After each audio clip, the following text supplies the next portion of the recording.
Века веков над нами тяготело все темное и всестрастное тело планеты, сорванной с алмазного венца. Но тусклый свет глубоких язв и ссадин со дна небес глядящего лица и сладостен, и жутко безотраден.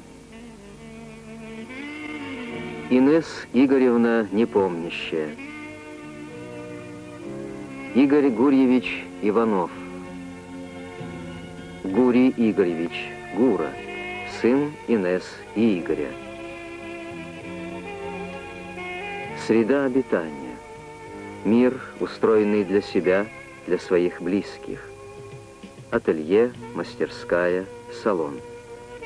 Постоянно что-то меняется, преображается согласно желаниям хозяйки, ее настроению, капризу. Но неизменно ощущение покоя, тихого праздника. Постоянно аура, легкая, светлая, чистая.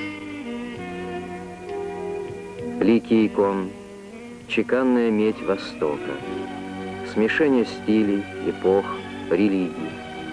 Здесь одинаково уместны библейские тексты, суры Корана, напевные строки Авесты, стихи поэтов Серебряного века России или звучание непознанной для слуха музыки. Здесь, в сущности, причудливо переплелось и остановилось время.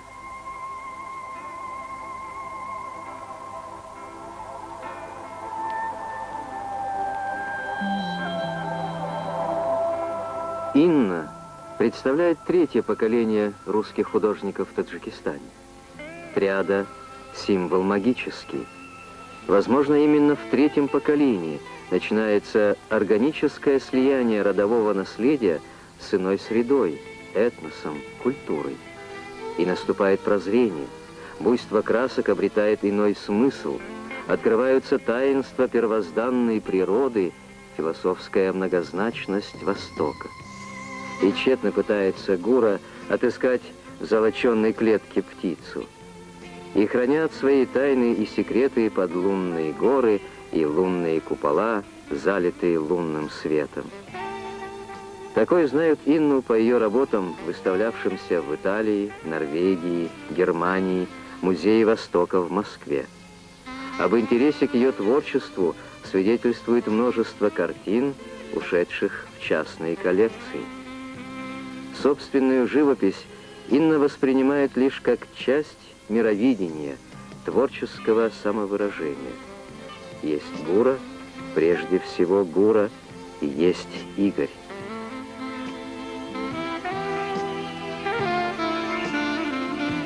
Игорь Гурьевич Иванов – скульптор-монументалист, зрелый мастер, сложившийся самобытный художник. Творческий потенциал и работоспособность Игоря представляются безграничными. Превосходно владея формой и ремеслом, он устремлен к самой сути простых понятий.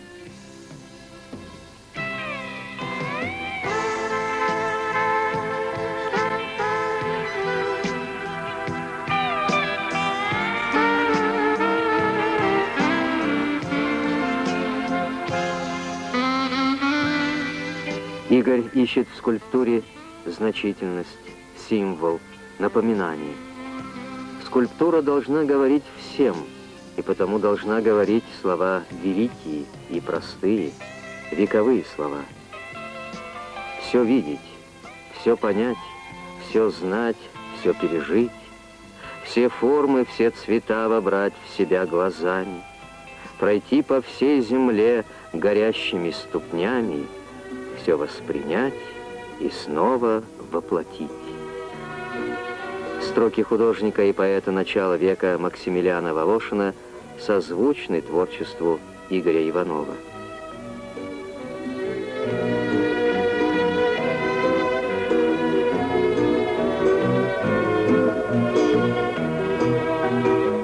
Скульптура малой формы из шамота. Вечная глина, из которой мы вышли и в которую уходим. Песок, промытый и отбеленный горной водой. Огонь, обжигающий, очищающий. Замыслы, надежды, мечты.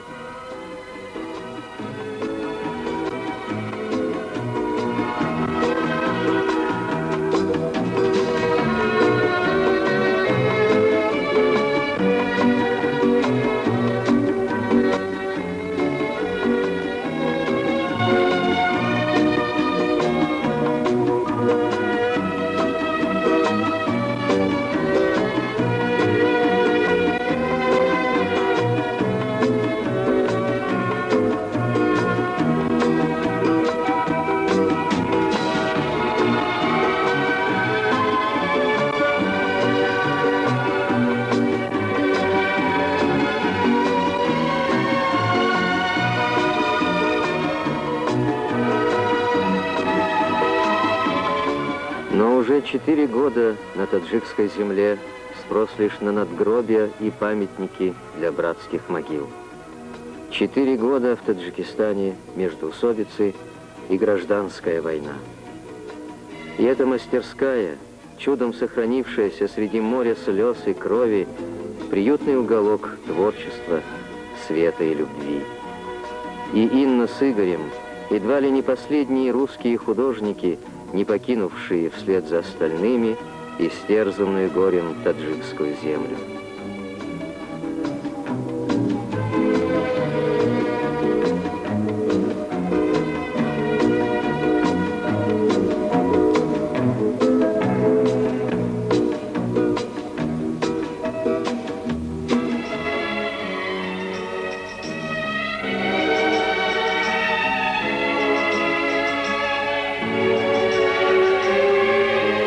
Верой и надеждой, потому что только они придают силы жить и творить.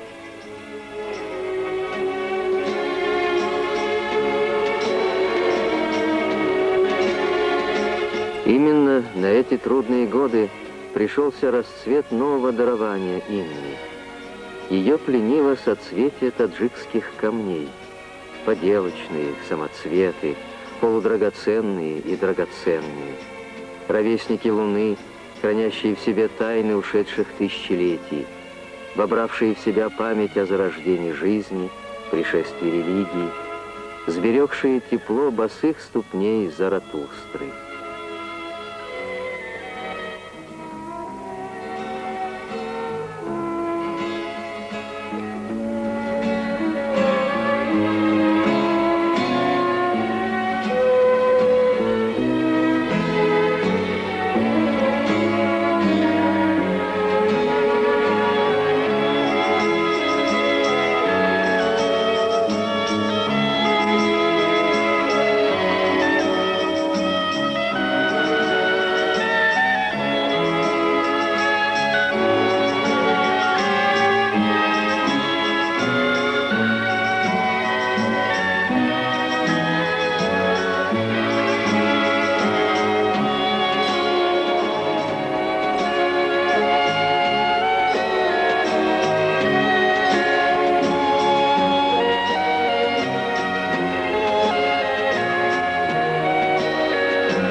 Лишь немногие из самых близких друзей имеют доступ в созданный Инной мир, где нет суетности, пустопорожних разговоров, суждений о сиюминутных страстях и политике.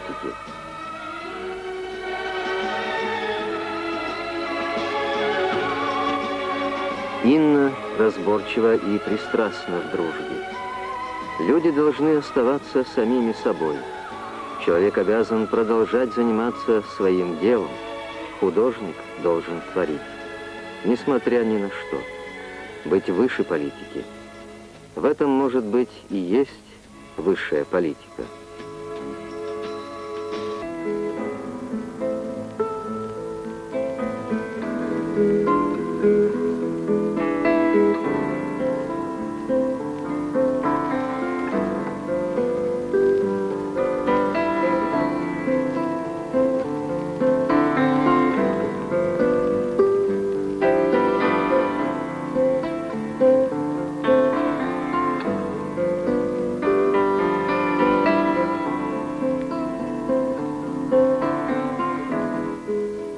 краски, которые никогда не поблекнут. Лазурит, аметист, яшма, оникс, мрамор, гранит, лунный камень.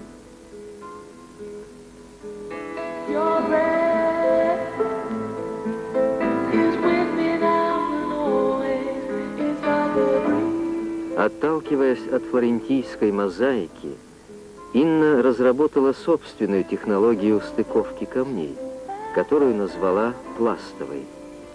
Это и есть каменная живопись.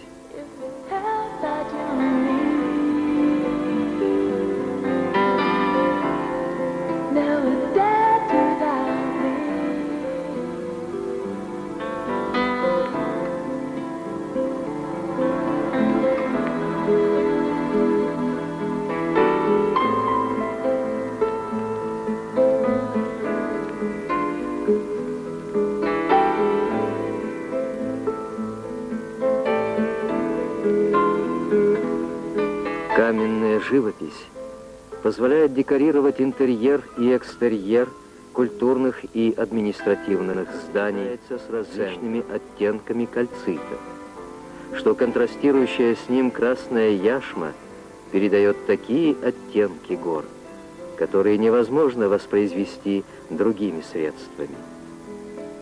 Камни передают красоту одухотворенного Востока, не в мысли, а в некой внутренней воле, в особых музыкальных ритмах, действующих неотразимо на строй души.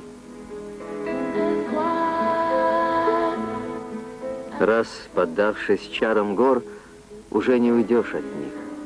Подлунные, вечные кристаллы земли, как грань алмаза, как друзы драгоценных камней, тайны земли и ее смутные грезы. Каменная живопись словно снимает поверхностные покровы и обнажает сокровенную, сверкающую сущность земли. На эти пейзажи хочется не просто смотреть, их хочется ласкать руками.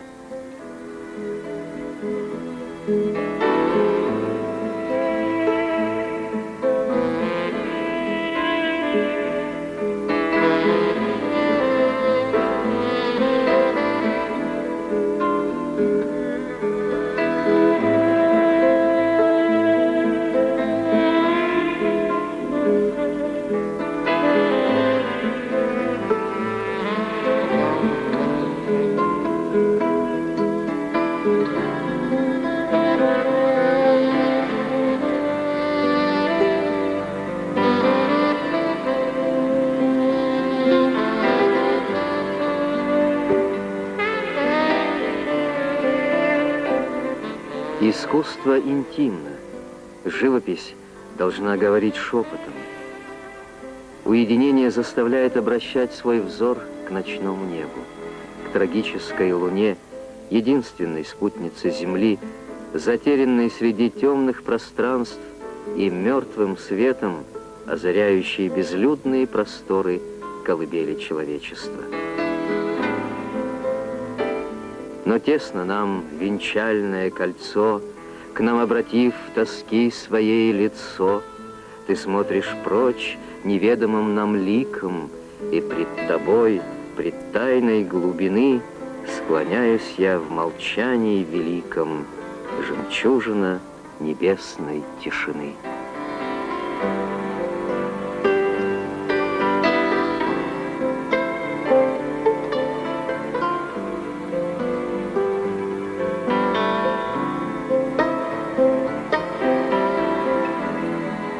Thank you.